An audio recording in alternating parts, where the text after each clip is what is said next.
kasih. Mari hadapkan hati kita kepada Tuhan pagi hari ini. Angkat kedua tanganmu di hadapan Bapakmu. Bapak, terima kasih untuk kebaikan, untuk kemurahan, untuk kasih sayang. Aku minta roh hikmat, wahyu, kecerdasan ilahi menguasai pikiran dan hati kami. Terjemahkan isi hatimu Tuhan. Hamba terbatas berkata-kata, tapi roh yang di dalammu, di dalam setiap kami Tuhan, itu yang menerjemahkan sesuai dengan kebutuhan kami hari ini. Terima kasih untuk urapan yang baru. Terima kasih untuk minyak yang baru. Terima kasih untuk energi dan kekuatan yang baru. Di dalam nama Yesus, mari yang siap belajar firman Tuhan ini. Katakan haleluya. Haleluya. Silakan kembali saudara. Haleluya. Shalom semuanya. Shalom. Senang berada di tengah-tengah saudara. Memang jadi gembala ternyata kalau ketika dibawa pada Tuhan kepada level yang lebih tinggi lagi, I think itu lebih berat lagi ya. Masalahnya bukan seberapa yang kita harus rencanakan, tapi masalahnya ternyata seberapa dalam kita mau menangkap apa yang Tuhan mau untuk kita kerjakan. Saudara, hari-hari ini ada banyak hal yang Tuhan ingin sampaikan di tengah-tengah kita, tetapi ada hal yang harus saya terjemahkan pelan-pelan supaya saudara menangkap semuanya. Amin saudara. Saudara, bulan ini Tuhan bilang bahwa Tuhan akan mengerjakan acceleration, percepatan di tengah-tengah kita. Sekali lagi saudara, ketika Tuhan berkata kepada bangsa Israel bahwa Tuhan punya message, Tuhan punya pesan, saya belajar di sana ada dua kelompok. Kelompok yang pertama itu reject that message, dia menolak message itu, dan ada kelompok satu itu yang ketika ada message dari Tuhan, itu kelompok satu ini kelompok yang dia nangkep langsung apa yang maunya Tuhan, dia bergerak di dalam keinginan, di dalam waktunya Tuhan. Dan yang satu di tempat ini adalah kelompok orang yang negatively, artinya dia lebih besar unbelief-nya menguasai hati dan pikirannya. Tapi kelompok di sini kelompok yang meresponi apa yang Tuhan katakan, ini kelompok yang positively, artinya apa? Orang yang benar-benar dia memiliki faith, dia memiliki iman untuk nangkep setiap apa yang Tuhan katakan dalam hidupnya. Dan yang perlu saudara tahu dan merupakan kabar baik adalah saudara disebut oleh Alkitab adalah bukan sinners, tapi believers. Amin. Yang sudah katakan amin.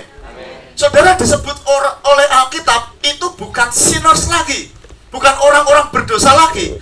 Sejak Yesus masuk di dalam hidup saudara, saudara dikatakan dalam Alkitab ada sebagai as a believers, sebagai orang-orang percaya. Amin saudara.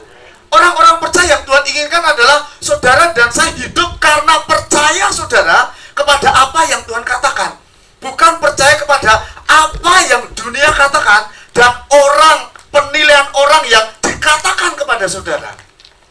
Nah, aku sampai di sini ya saudara. Saudara disebut orang believers, orang-orang percaya. Takdir kita adalah saudara mempercayai apa yang Tuhan katakan hari-hari ini dan akhir-akhir ini.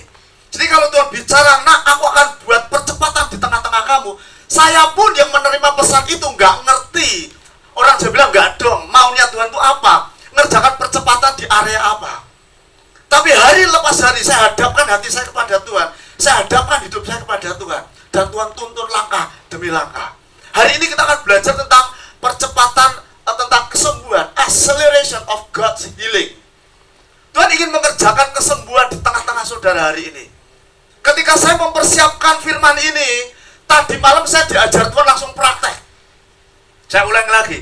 Ketika hari ini saya ingin menyampaikan tentang percepatan kesembuhan yang Tuhan akan kerjakan di tengah-tengah saudara, di tengah-tengah kita. Apapun yang kau alami, tubuhmu lemah hari-hari ini, Tuhan akan buat percepatan dan tubuhmu akan mengalami zaman dan akan mengalami kesembuhan yang dari Tuhan. Amin saudara. Saudara, ketika saya mempersiapkan ini jam 10, kira-kira jam setengah 10 atau jam 9, saya nggak tahu.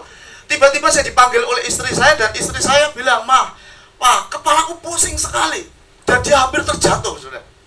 Saya kata, "Kenapa, Mah?" Saya cek tekanan darahnya 198. Tinggi nggak ya? 190 per berapa saya tidak tahu. Dikatakan, "Pak, tekanan darah kok tinggi banget," dia bilang gitu. Dia jalan sambil terhuyung-huyung, saudara. Dia katakan, "Papa, bawa aku ke dokter." Saya katakan, sebelumnya saya belajar tentang percepatan kesembuhan, tapi di hadapan saya ada pasien langsung yang butuh firman itu. Nah, sampai di sini ya. Saya bangunkan Samuel, saya bangunkan Jemima, yuk kita duduk, kita minta Tuhan untuk buat sesuatu. Dan saya katakan Tuhan sudah buat sesuatu. Ini ada pasien, yaitu mama kita, ibu kita di tengah-tengah kita. Dia tiba-tiba tangannya dingin, kakinya dingin semuanya. Bukan berarti saya akan menyampaikan tentang kesembuhan ilahi, percepatan kesembuhan ilahi, terus Tuhan izinkan istrinya seperti itu. Saya katakan saya nggak setuju seperti itu. Ya mungkin istri saya pikirannya macam-macam, saudara ya. Pikirannya banyak, memikirkan banyak hal. Tapi yang pasti, pada saat firman itu diizinkan untuk bekerja, firman itu bekerja maksimal. Amin, saudara.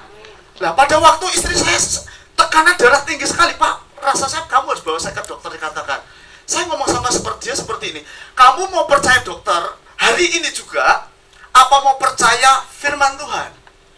Dia tetap sempat mikir, tadi malam saudara, dia sempat mikir, aku sih juga percaya sama Tuhan, tapi keadaanku seperti ini. Setiap hari engkau diperhadapkan kepada sebuah pilihan. Saya katakan sekali lagi, kemarin saya katakan engkau setiap hari diperhadapkan sebuah pilihan, tetapi engkau tidak bisa menolak result, hasil daripada pilihanmu sendiri. Minggu kemarin saya katakan, kalau engkau memilih menjamah api, engkau nggak bisa tolak dingin tangan kamu, nggak bisa. Engkau menjamah api, engkau kena panas apinya, setuju? Engkau memutuskan untuk masuk ke air, engkau nggak bisa menolak konsekuensi akibat daripada engkau tubuhmu nggak basah, nggak bisa. Saya katakan kepada istri saya, kamu mesti memilih hari ini. Aku bisa antar kamu ke dokter, tapi dalam perjalanan engkau tetap mengalami hal yang sama. Dan ujung-ujungnya nanti dia kasih resep, ujung-ujungnya nanti dia juga sama, ukur tekanan darahmu, dan ujung-ujungnya sama, dia pasti kasih kamu obat. Nah, hari ini, malam ini, ada aku, ada Jemima, ada Samuel, ada firman di tengah-tengah kita, saya katakan. So, bagaimana? Kamu memilih gimana? Kita berempat bersepakat, Tuhan buat mujizat hari ini. Malam ini juga Tuhan buat mujizat. Dikatakan, oke, aku mau percaya. Aku mau percaya. Saya mau beritahu saudara. Sering kali saya katakan kepada Pak Budi dan katakan pada saudara semuanya, lebih baik kita memilih percaya sama Tuhan meski kita ditemukan Tuhan dalam keadaan mati, daripada aku ditemukan Tuhan dalam keadaan yang hidup tapi aku nggak percaya. Ini prinsip saya. Dan kabar baiknya ketika engkau percaya sama Tuhan, engkau nggak akan mungkin mati. Sukacitamu nggak akan pernah mati. Damai sejahteramu nggak akan pernah mati. Keuanganmu nggak akan pernah mati. Apapun pelayananmu, perusahaanmu, peternakanmu, pertanianmu, ketika engkau mempercayai Tuhan, nggak akan pernah mati. Justru sebaliknya, Tuhan akan buat semakin hari, semakin bertumbuh, semakin hari, damai sejahtera yang ada di dalam kamu semakin melimpah. Itu jaminan ilahi yang Tuhan kerjakan di tengah-tengah saudara. Ketika istri saya memilih, aku mau mempercayai Tuhan. Nah, ketika istri saya ngomong, aku mau mempercayai Tuhan, berarti ada 3 area dalam dirinya yang sepakat. Nanti saya akan terangkan pada saudara. Pada waktu dia, aku mau mempercayai Tuhan malam hari ini. Pada waktu dia mempercayai Tuhan, tubuhnya bereaksi. Masih tekanannya masih tinggi. Bahkan naik lagi, diukur sama Samuel, pakai apa namanya, digital ya. Pencet, naik lagi ke tekanan darahnya. Nah, di sini saya katakan, mau belajar mempercayai Tuhan atau ke dokter? Aku mau mempercayai Tuhan, Bapak. Akhirnya saya ajar begini, yuk kita doa ya. Kita doa, kamu bahasa roh, aku bahasa roh. Nah, sekali lagi saudara, saya mau beritahu, saya tidak menyangkal Tuhan berikan pada kita di tengah-tengah kita dokter. Dokter itu juga sebuah karunia yang luar biasa yang Tuhan berikan di tengah-tengah kita. Tapi ada pilihan lain, dokter di atas segala dokter, yaitu tinggal dalam diri saudara. Amin. Dan tinggal mau mempercayai, engkau nggak salah mempercayai dokter. Saya pun kadang-kadang ke dokter, engkau nggak ada salah, nggak berdosa kok mempercayai dokter. Tapi kadang-kala ada situasi-situasi tertentu yang dokter itu katakan give up. Amin. Nah, sebelum dokter give up, artinya engkau datang kepada dia. Sebelum dia give up, artinya engkau memutuskan untuk percaya kepada dokter di atas segala dokter. Dan itu the best way for your life. The best way for your life. Itu yang terbaik untuk hidup saudara. Itu terbaik untuk jalan keluar saudara. Itu yang terbaik untuk anak-anak saudara, untuk bisnis saudara, untuk masa depan saudara. That the best way. Itu yang terbaik. Ketika kau belajar berani mempercayai Tuhan dalam urusan-urusan yang kecil, saya katakan that is the best way for your life. for your future. Itu untuk hidupmu, untuk masa depan kamu. Kami bertiga, kami bahasa roh, karena Jemima belum dapat Samuel, kami bahasa roh bertiga. Kia pahambara lapa shindika frafata kasa. Terus istri saya juga berdoa dalam bahasa roh. Di tengah-tengah kami berdoa dalam bahasa roh. Padahal saya seminggu menyiapkan firman ini, aku nggak keluar sama sekali pewahyuan. Tapi di tengah-tengah ada pasien, yaitu istri saya. Tuhan ngomong gini, aku berikan wahyu kepadamu hari ini. Buka Ibrani pasal yang ke-8. Roma pasal yang ke-8. Oke, Roma pasal yang ke-8. Perhatikan ayat yang ke-10 sama yang ke-11. Ini ayat tadi malam dikasih Tuhan ke saya. Dikatakan seperti ini. Ya, baca bersama-sama ayat yang ke-10 dengan ayat yang ke-11 ya. 10. 1, 2, 3, iya.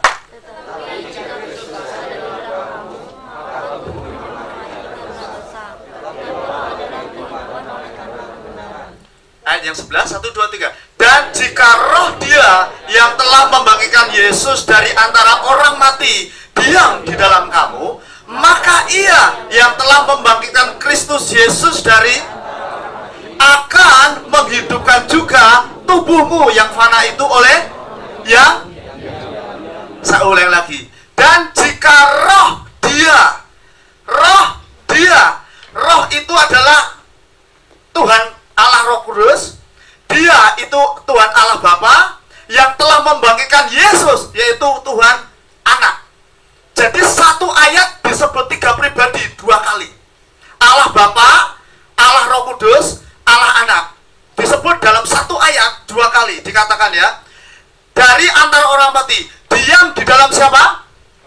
Di dalam kamu, di dalam saudara. Saudara bayangkan sebentar ya. God of the universe, Tuhan penguasa alam semesta ini, tinggal di dalam diri saudara.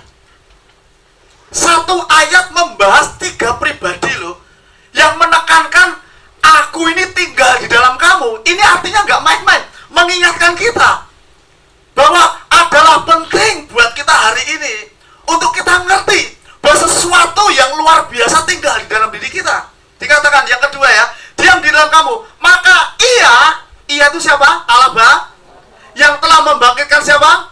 Kristus Yesus, Allah siapa? Anak. Dari antara orang mati akan menghidupkan apa? Juga tubuhmu yang fana itu oleh apa? Rohnya, Allah Roh Kudus yang diam di dalam kamu. Dengar baik-baik. Firman Tuhan katakan seperti ini. Rasul Yohanes berdoa untuk sebuah kerinduan, yaitu setiap orang-orang percaya itu mengalami yang namanya kemakmuran di 3 area. Katakan roh, jiwa, dan tubuh. Katakan roh, jiwa, dan tubuh.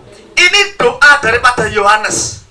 Ya, kitab Yohanes itu kenapa tidak disebut, saya ulangi lagi, tidak disebut kitab Injil sinopsis?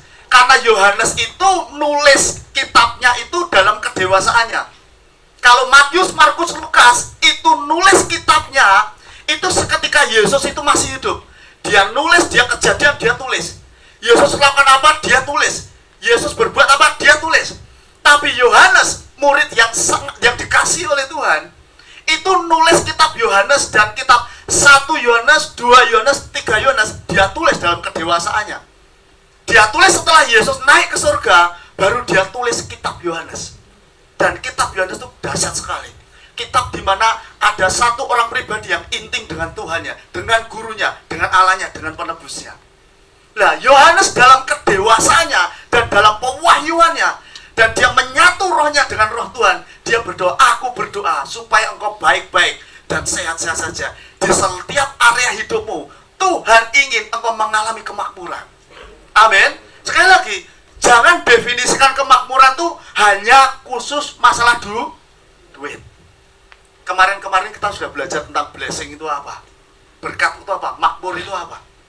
Dengar sampai di sini ya. Nah, Tuhan juga pagi hari ini ingin tubuhmu makmur. Saya tidak berbicara tentang size di sini. Nangkep ya? Tuhan pengen tubuhmu juga mengalami kemakmuran. Tubuh yang makmur adalah tubuh di mana engkau mengalami totalitas sehat. Haleluya. Amin ya. Saya tidak bisa tentang size. Engkau bisa size-nya L, XL, double L, tapi engkau sehat. Sesmu bisa kecil, engkau sehat. Amin saudara. Kan jadikan seperti itu. Amin. Nah yang Tuhan inginkan seperti ini. Nah ada rahasia yang Tuhan ajarkan tadi malam kepada saya tentang kebenaran ini. Kalau boleh saya panggil Herman maju ke depan, siapa Ivan maju ke depan, Daniel maju ke depan, please. Saudara, ini rahasia yang saya percaya ketika saudara ngerti rahasia ini, saudara akan ngalami yang namanya kesehatan tuh. Ke sana sayang. Nah, ini Daniel. Oke, menghadap ke sana ya. Ini Herman ke sini aja. Nah, Ivan ke sini, Pak. Menghadap ke sana ya. Oke. Maju lagi, maju lagi. Oke, Ivan ke sini, Pak. Menghadap ke Herman juga. Ya, Daniel menghadap ke Herman. Oke? Saudara, percaya nggak saudara? Firman Tuhan katakan bahwa saudara terdiri dari apa? Tubuh, katakan tubuh.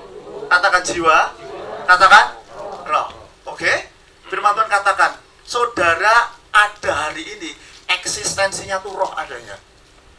Nanggap? Begitu kita meninggal, roh kita itu kembali kepada Tuhan, tapi tubuh daging kembali kepada tanah. Katakan sekali lagi, aku terdiri dari tubuh, terus jiwa, dan roh. Saya mau tanya, keinginan, kehendak, pemikiran ada di mana? Ada di sini. Jangan sampai di sini ya, oke? Ada di sini. Nah, orang yang belum terima Yesus, dikatakan firman Tuhan, rohnya mati. Kamu tunduk dan rohnya mati.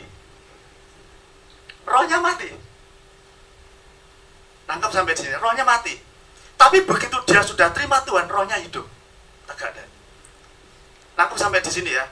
Nah ini saya dijelaskan sama Tuhan seperti ini. Nah, ketika roh itu hidup, dikatakan ayat yang ke-11 tadi ngomong gini, dan jika roh dia yang telah membangkitkan Yesus dari antara orang mati diam di dalam kamu, jadi roh Yesus itu tinggal di sini, di roh kita. Artinya saudara yang dulu nggak benar, dibenarkan oleh Tuhan, bukan berdasarkan perbuatan saudara, tapi berdasarkan iman kepada apa yang Yesus lakukan. Nah, saudara rohnya ini menjadi hidup. Nangkap sampai di sini ya. Roh saudara menjadi hidup. Tapi tubuh dikatakan di ayat yang ke-10 tadi, 11 tadi, dikatakan seperti ini. Di antara maka menghidupkan juga tubuhmu yang fana itu oleh rohnya yang diam di dalam kamu. Meskipun roh sudah hidup, meskipun saudara sudah terima Yesus, saya mau beritahu sama saudara, ini sama ini saudara tidak serta-merta tunduk sama apa yang dia mau. Yang ngerti katakan ya. Amin. Meskipun saudara diubahkan dalam sekejap, saudara menjadi orang-orang yang rohnya hidup, tidak serta-merta seperti mencet tombol on untuk mengubahkan memori-memori yang telah masuk ke dalam di sini, yang dari dia lahir sampai dia besar. Nangkap sampai di sini ya. Saudara, ini tidak akan terjadi kesembuhan kalau tidak ada kesesuaian dengan ini. Bertiga ini nggak ada. Nangkap sampai di sini ya. Nah, ini dikatakan sudah mati. Artinya apa? Dia terikat dengan daging, dia terikat dengan dunia, dia terikat dengan keinginan-keinginan dunia. Nah, ada satu jembatan yang bisa melahirkan ini menjadi menang, ini menjadi sehat, ini menjadi kuat, yaitu lewat ini. Nangkap di sini? Oke, jelas sampai di sini ya. Saudara, ketika saudara memilih untuk percaya, di sini oke. Ketika saudara beriang percaya, rohmu setuju, rohmu langsung nempel begini, setuju. Oke, nangkap sampai di sini ya. Ketika dia percaya, istri saya ketika percaya, aku percaya, langsung roh ini mengalirkan kebenarannya, roh ini mengalirkan kehidupannya. Oke?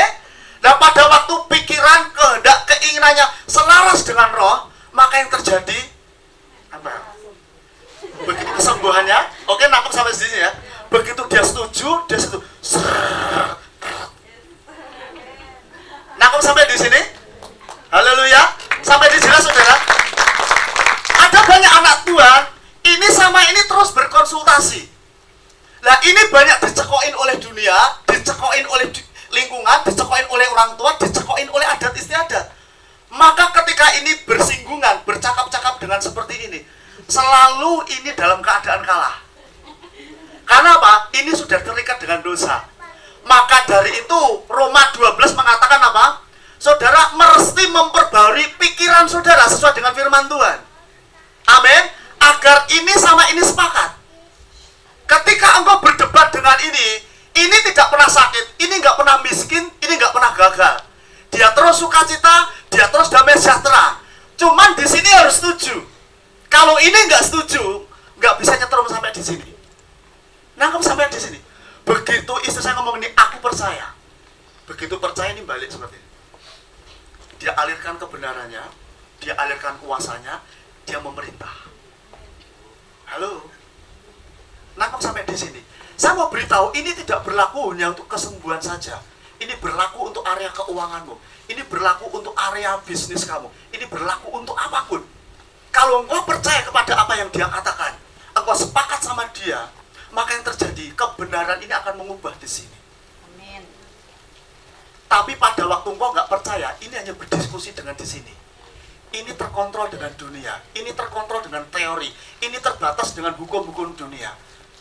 Nggak apa-apa sih, betul saya. Nangkap sampai di sini ya. Tadi dikatakan tubuhmu itu fana, mati, dia nggak bisa terjadi apa. Nah, banyak anak Tuhan lebih cenderung mengkonsumsi. Saya katakan sama saudara, banyak anak Tuhan lebih banyak mengkonsumsi apa kata dunia, apa kata orang-orang terdekatnya, bukan apa kata Tuhan. Apa kata Tuhan. Bukan berarti istri saya ini istri pendeta, dia percaya sama saya, nggak bisa surga jaminan. Katakan, percaya itu bukan rombongan. Percaya itu sendirian. Oh, ngalami sendiri. Oke, nangkap saudara? Jadi yang perlu saudara dan saya perhatikan adalah satu nih loh, Ivan nih loh. Nangkap ya? Kehendakmu, keinginanmu, keputusanmu. Makanya Tuhan di Roma 12, kekristenan itu isinya soal menyelaraskan Ivan ini dengan firman Tuhan. Ya. Nah, banyak dulu kita diajarkan untuk fokus kepada di sini, bukan fokus kepada Daniel. Kekristenan yang sesungguhnya itu fokus di sini loh. Ngerti statusmu itu benar, ngerti statusmu itu sudah kudus, ngerti statusmu sudah saleh. Pada saat kau ngerti statusmu di hadapan Tuhan apa, statusmu ini akan terus mengalirkan kebenarannya kepada pikiranmu. Ini akan mengalirkan ke seni, kamu nggak peduli dengan apa kata orang. Nangkep sampai di sini. Ketika kau ngerti korelasi ini, saya mau beritahu, apapun yang kau inginkan dalam waktu instan, akselerasi terjadi. Nangkep? Yuk tepuk tangan buat mereka ya. Nangkep sampai di sini saudara ya. Jadi pagi hari ini, firman Tuhan dikatakan, dan jika roh dia yang telah membangkitkan Yesus dari antara orang mati diam di dalam kamu, maka ia telah membangkitkan Kristus Yesus dari antara orang mati, akan menghidupkan juga tubuhmu yang fana itu oleh rohnya. Pada saat saya katakan sama istri saya, Ma, aku dapat ayat ini nih, Ma. Kemarin kita udah belajar tentang kemakmuran di 3 area. Mama mau percaya? Oke, aku mau mulai percaya. Aku antar kamu naik mobil, aku juga tetap stres di mobil. Sampai di sana, aku juga diperlakukan yang sama. Akhirnya dia memilih cara yang terbaik. Akhirnya anak saya sama ngomong begini, Papa biasa ajarkan saya, kalau sakit itu ambil tubuh dan darah Yesus. Dan ketika dia ambil tubuh dan darah Yesus, kami perjamuan tadi malam. Dan hari ini kau bisa lihat istri saya ikut. Dia udah nggak bisa berdiri. Udah apa, saudara? Apa, Mak? Pusing ya, Mia? Pernah ngalami gini ya, Mia? Nangkep ya, saudara ya? Oke? Pada saat istri saya sepakat, ketiga-tiganya sepakat, rohnya itu mengalirkan kebenaran kepada pikirannya, pikirannya percaya, pikirannya transfer kepada tubuhnya.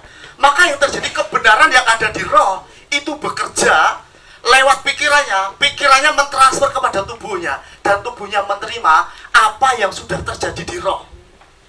Amin. Kalau ada tubuh-tubuh, bagian-bagian tubuhmu yang sakit, saya seperti juga saya, ada bagian tubuh saya yang sakit, aktifkan, ambil semua yang sudah terjadi di roh.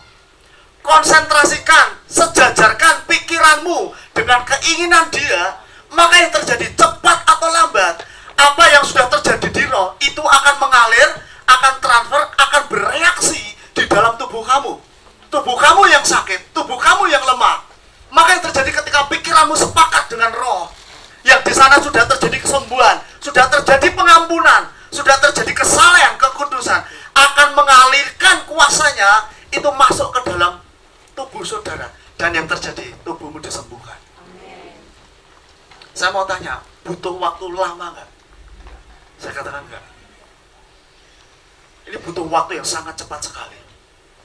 Saya mau beritahu sama saudara, ini rahasia, engkau bisa mengalami percepatan nilai. Ini rahasia, engkau bisa mengalami percepatan apapun yang hari-hari ini engkau rindukan. Dengar gereja Tuhan. Tuhan berkata bahwa aku akan mengerjakan di tengah-tengahmu percepatan. Ini masalah yang serius. Cuman kembali lagi kepada kita mau percaya apa enggak? Engkau mau berdiskusi enggak? Di pikiranmu dengan rohmu itu berdiskusi. Roma 12 yuk kita buka yuk. Roma 12 ayat yang kedua, ayat yang ke-1 dulu, Mbak Angel. Dikatakan seperti ini. Ayat yang pertama dari Roma yang 12. Karena itu saudara-saudara, demi apa? Bukan dikatakan demi kemarahan Allah, tapi dikatakan apa? Demi kemurahan Allah, aku menasihatkan kamu supaya kamu mempersembahkan apa? Tubuhmu sebagai persembahan yang hidup. Tuhan ingin kita mempersembahkan tubuh kita ini sebagai persembahan yang hidup. Persembahan yang hidup. Artinya saudara masih tetap hidup, saudara persembahkan kepada Tuhan. Itu yang menjadi kerinduan Tuhan. Saudara bisa mempersembahkan hidup saudara di tempat di mana Tuhan tempatkan saudara. Artinya apa? Kalau kau jadi guru, jadilah guru yang terbaik. Kehidupanmu menjadi persembahan. Kalau engkau jadi pemimpin, jadilah pemimpin yang baik. Artinya apa? Engkau mengerti apa yang Tuhan kehendaki dalam hidupmu terhadap apa yang sedang terjadi di tengah-tengah kamu. Kalau sudah sebagai anak, engkau sebagai seorang pelajar, Tuhan ingin persembahkanlah tubuhmu. Artinya aktivitasmu yang masih hidup hari ini yang kau sedang kerjakan, ya kerjakan yang terbaik. Haleluya. Dikatakan seperti supaya kamu mempersembahkan tubuhmu sebagai persembahan yang hidup, dikatakan yang kudus dan yang berkenan kepada Allah. Yang dimaksudkan di sini Paulus itu rasul kasih karunia. Dikatakan seperti karena itu demi kemurahan Allah aku menasihatkan kamu supaya kamu mempersembahkan apa? Tubuhmu sebagai persembahan yang hidup dan yang kudus. Saya mau beritahu sama saudara, kekudusan yang dimaksudkan Paulus ini bukan perbuatan kudus, tapi kekudusan yang dimaksudkan oleh Paulus adalah kekudusan di mana statusmu sudah dikuduskan oleh Tuhan. Jadi ini terjadi di mana? Di Daniel, Ivan, atau di Irman? Halo? Di Daniel tadi roh, di Ivan tadi jiwa, dan di sama namanya? Irman tadi tubuh. Kekudusan yang dimaksudkan oleh Paulus di Roma 12 ayat 1 ini, kekudusan yang di area mana? Di area rohmu. Pada saat kau ngerti, engkau sudah dikuduskan Tuhan. Engkau ngerti statusmu apa di hadapan Tuhan. Maka yang terjadi, engkau akan bertindak sesuai dengan statusmu. Lama-kelamaan, ketika engkau bersekutu, ada komunikasi ini, lama-kelamaan, ketika engkau fokus pada posisimu daripada kondisimu, maka yang terjadi, ada perubahan tanpa susah payah. Nah, sampai di sini, ada perubahan tanpa susah payah. Saya mau beritahu saudara, dosa itu cara kerjanya seperti itu, nggak usah diperintah. Anak kecil ngerti, nggak usah diajari, dia ngerti. Nggak usah diajari, kalau dia salah dia sudah ngerti. Amin. Jadi Roh Kudus diberikan kepada kita bukan untuk ngorek-ngorek kesalahan dan kelemahan kita. Anak kecil salah pun sudah ngerti. Nah, kamu sampai di sini, terus dia ngomong begini, aku tuh pengennya nggak ngeledek Cece, tapi aku ledek. Saya ceritain sama si Samuel begini, kok memang bener sih kok. Kalau papa lihat kamu, itu papa lihat papa persis seperti kamu dulu. Terus Samuel ngomong begini, lah terus sekarang papa kok nggak suka ngeledek? Saya berkata lagi, saudara, jujur sama saudara, saya 7 bersaudara, yang paling nakal, paling badung itu 7 saya. Itu satu keluarga yang paling nakal, yang bikin ulah di rumah, ngadu mama saya dengan tetangga, itu selalu saya dengan 2 orang ini. Seperti saya katakan, karena kelahiran saya nggak diinginkan oleh ibu saya. Jadi pada waktu saya di kandungan, ibu saya tuh suka makan rujak pedas, ngerti maksud saya? Katanya, waktu aku lahir kamu ya, aku makan rujak pedas kayak apapun, tapi kamu nggak mentu-mentu. Kalau hari-hari ini engkau Kalau hari ini ngomong perkataan, aku kok hidup nggak berarti, saya katakan, engkau berarti di hadapan Tuhan loh. Tuhan bisa rubah kamu menjadi seperti yang Dia inginkan. Haleluya. Hidupmu berharga di hadapan Tuhan. Amin. Makanya secara tidak langsung aku berontak. Saya tidak bisa di gereja diam seperti ini, nggak bisa. Sudah waktu SMP, nggak bisa diam seperti ini, selalu bikin ulah. Dimanapun saya berada, saya tuh ulah terus. Sampai tiba pada suatu titik, aku ngalami jenuh seperti itu. Dan aku nggak ngerti caranya bagaimana. Satu hal yang saya lakukan, saya datang kepada Tuhan. Tuhan, aku handle kelemahanku dengan kekuatanku sendiri nggak bisa. Yang saat yang Tuhan ajarkan kepada saya bukan fokus kepada Ivan sama Herman. Aku fokus kepada siapa? Daniel.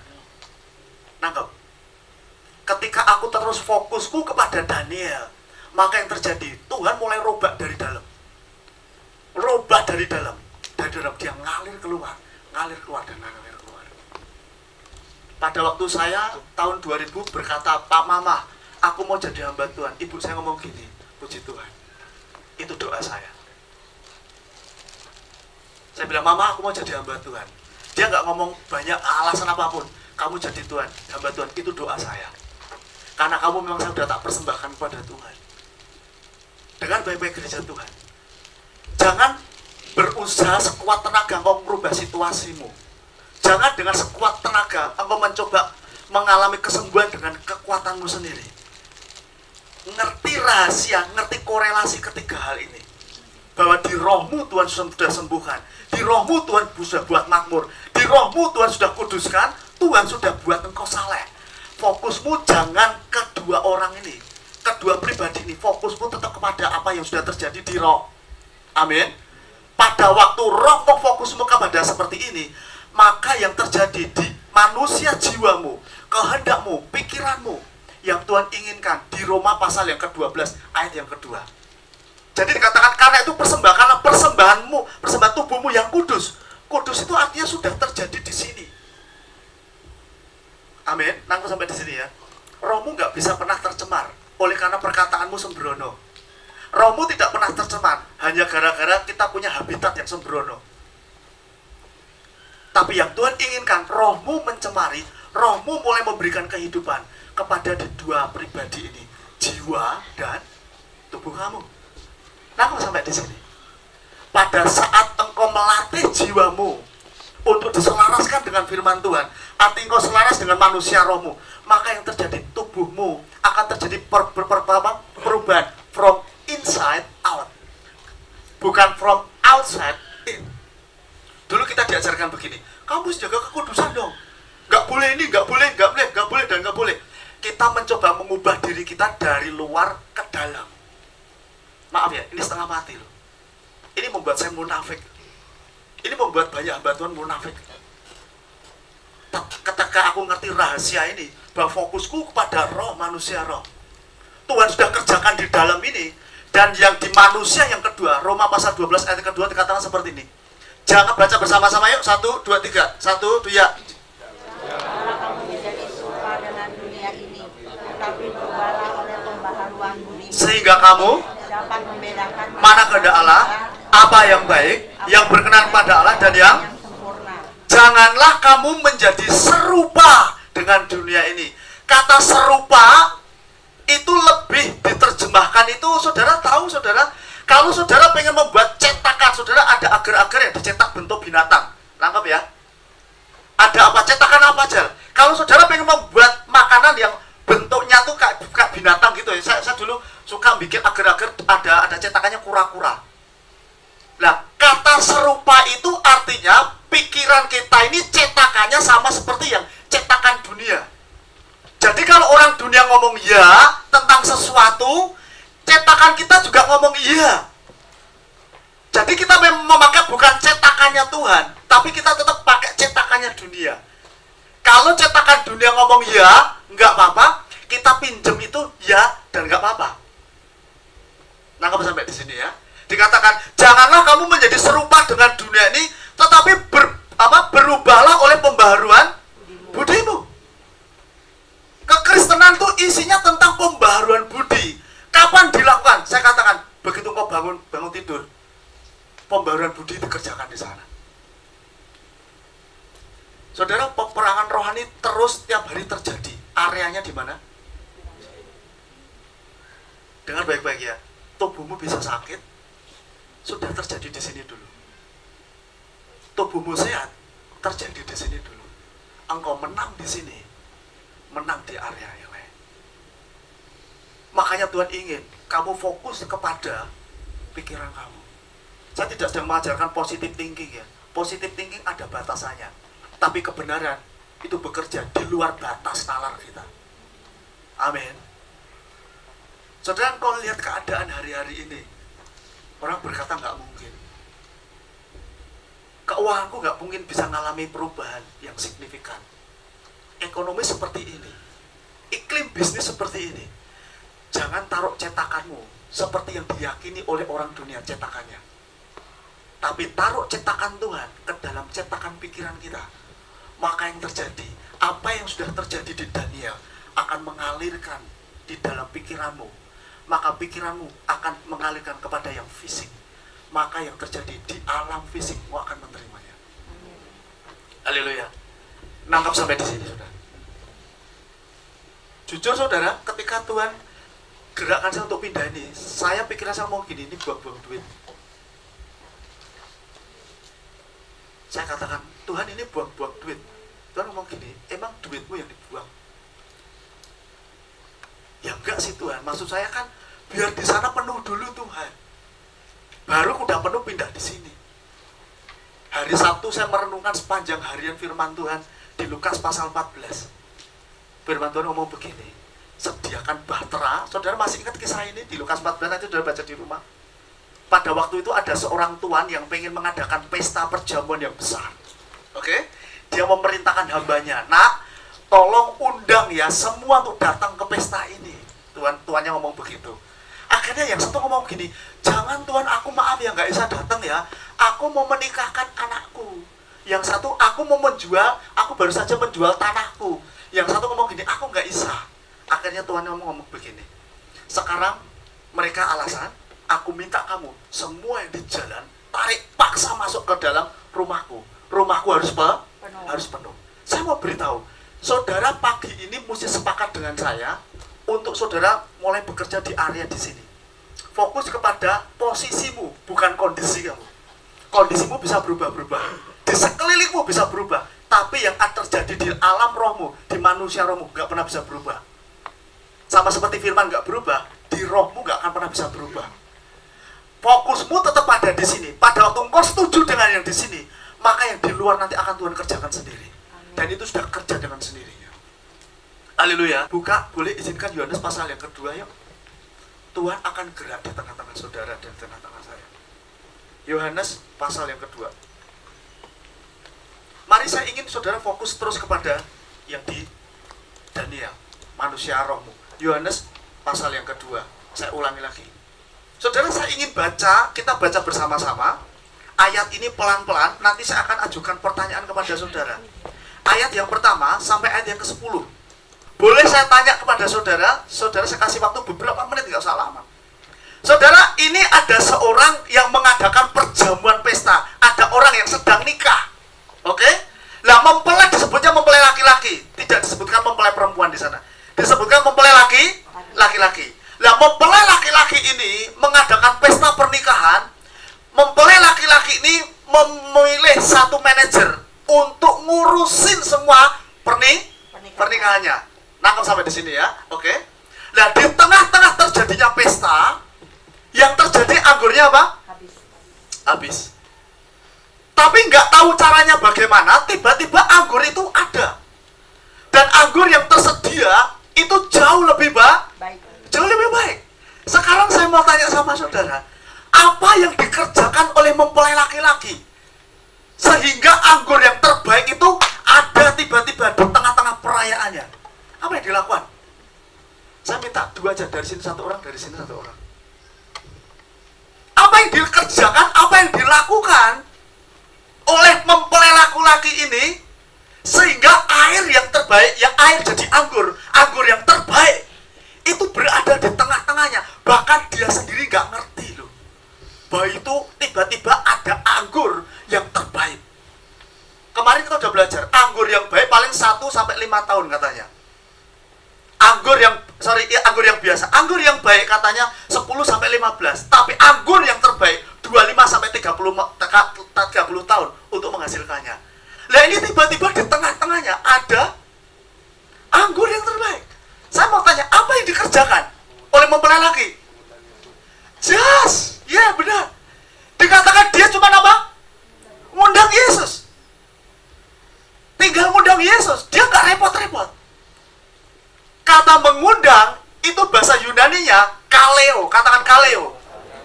Kata kaleo itu artinya saudara mengundang dengan penuh pengharapan, mengundang dengan keinginan yang kuat. Saudara, di ayat yang pertama dikatakan pernikahan itu dilakukan hari keberapa? Hari ketiga. Orang Israel yang kaya itu melakukan perayaan pernikahan itu selama 6 hari. Ya, 6 hari. Hari pertama itu nggak ngundang orang-orang top. Hari kedua itu ngundang orang-orang biasa. Hari yang ketiga baru dia ngundang orang-orang yang top. Semua orang-orang yang penting diundang di hari yang ketiga. Saudara, ada 2 kelompok sarjana menafsirkan ayat yang pertama ini, angka yang ketiga ini, hari yang ketiga ini. Kelompok sarjana yang pertama itu menafsirkan bahwa pada hari ketiga, setelah hari yang ketiga, maksudnya dia setelah kapan? Ada satu kelompok sarjana menerjemahkan setelah hari yang ketiga itu setelah dia keluar dari padang gurun. Setelah saya selidiki itu benar juga. Karena Yesus melakukan mukjizat yang pertama itu setelah dia keluar dari wilderness, padang gurun, ya. Nah, yang ketiga ini ada kelompok sarjana teologi. Hari yang ketiga ini juga dia selidiki, ternyata hari ketiga itu menurut adat istiadat orang Israel yang kaya raya, kalau mengadakan pesta itu 6 hari, itu hari ketiga hari yang istimewa. Saya mau beritahu, apapun kebutuhanmu hari ini undang Tuhan. Bukan berarti engkau belum terima Yesus. Tadi malam saya undang Yesus. Yesus itu tidak hanya juru selamat untuk jiwa kamu saja. Yesus itu ingin menyelamatkan keuanganmu. Yesus ingin menyelamatkan karirmu, perusahaan kamu, keluarga kamu, hubungan kamu. The answer is, pertanyaannya adalah, mau nggak kau libatkan dia? Saya tanya sekali lagi, yang dikerjakan cuma ngundang. Saya katakan, ini sulit atau nggak sulit? Sederhana. Grace itu kayak gini loh. Yang dikerjakan tuh nggak banyak. Pada waktu dia undang Yesus, anugerah terjadi di sana. Amin. Saudara, sederhana hidup ini, saudara. Pada waktu kami undang Tuhan pada tadi malam ya, Tuhan, aku undang Engkau di tengah-tengah kami. Aku nggak esa ini Tuhan, aku nggak esa. Berkali-kali saya ngomong, setiap hari di gereja Tuhan dengar ya, di gereja Tuhan dengar. Setiap hari engkau harus doa sama Tuhan, Tuhan aku minta hikmat-Mu Tuhan. Salomo umur 25 ketika diangkat jadi raja ngomong gini, Lord, give me your wisdom. Beri aku hikmat Tuhan, beri aku hikmat. Aku rindu saudara, setiap hari engkau bangun tidur, engkau minta Tuhan, aku perlu hikmat-Mu. Aku mau berjalan dalam hikmat-Mu. Karena hikmat itu adalah Yesus itu sendiri. Ketika engkau undang hikmat itu dan bekerja dalam hidupmu, tidak ada yang sulit. Amin. Tidak ada yang tidak diselesaikan. Ketika engkau undang dia, Tuhan akan bekerja. Amin. Waktunya nggak perlu lama-lama, instan jadi. Yang dikerjakan oleh mempelai ini sederhana saja. Dia undang, bahkan dia nggak ngerti. Tuhan kerjakan yang terbaik. Di tengah-tengah pernikahannya ada yang terbaik. Pada waktu engkau hidup dalam anugerah, fokusmu selalu ada di sini, bukan ada di sini ya, di sini. Maka terjadi, Tuhan akan kirim orang-orang terbaik untuk memberikan jawaban kepada kebutuhan kamu. Dengan gereja Tuhan, kalau mau hidup dalam anugerah, Tuhan akan kirimkan orang-orang yang terbaik dengan baik-baik, yang akan menjawab kebutuhan kamu, yang akan memberikan kerinduan hati kamu. Dia bisa pakai siapapun untuk merealisasikan kerinduan kamu. Kerinduan kamu hari ini apa? Saya mau beritahu, anugerah Tuhan akan mengerjakan dalam hidupmu. Pertanyaannya, kau mau undang nggak? Kau mau melibatkan Tuhan nggak di dalam urusan-urusanmu setiap hari? Amin. Ketika saya undang Yesus tadi malam, kami berdoa bersama-sama, kami bahas roh, kami nikmati tubuh dan darah Yesus. Saya bersyukur. Tadi pagi saya bilang, yang kamu kuat, bangun, ngajar sekolah minggu, kuat, dikatakan, aku kuat. Terus saya ukur lagi, diukur sama ambil ukuran, diukur, wah ukurannya cuma 127. Saya ukur lagi, yang kedua 128. Dengan BP gereja Tuhan, sederhana. Saudara, engkau akan mengalami percepatan, kuncinya sederhana, percaya saja. Amin. Saudara, kuncinya undang Tuhan untuk terlibat di dalam urusan-urusanmu pribadi. Berhenti ngandalkan kekuatan. Tadi kok Iman ngomong apa? Ngomong apa tadi kok? Kok Iman? Rugi kalau apa? Tidak mencari. Saya setuju. Dengar, Bah. Banyak anak Tuhan ketika punya masalah tuh fokusnya ke situ terus, fokusnya ke situ. Padahal yang di dalam ini sudah punya ribuan solusi, divine solution sudah tersedia.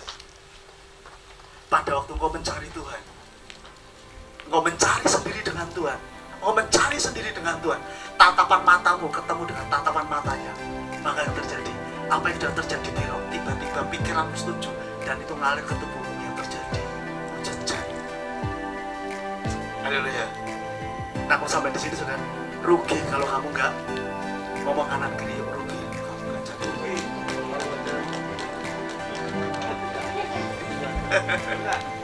Haleluya. Saya minta pemusik maju ke depan semuanya.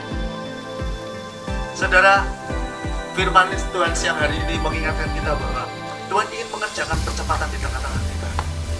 Mari undang Tuhan di setiap aspek kehidupan hari ini. Saya percaya Tuhan akan bekerja di tengah-tengah saudara.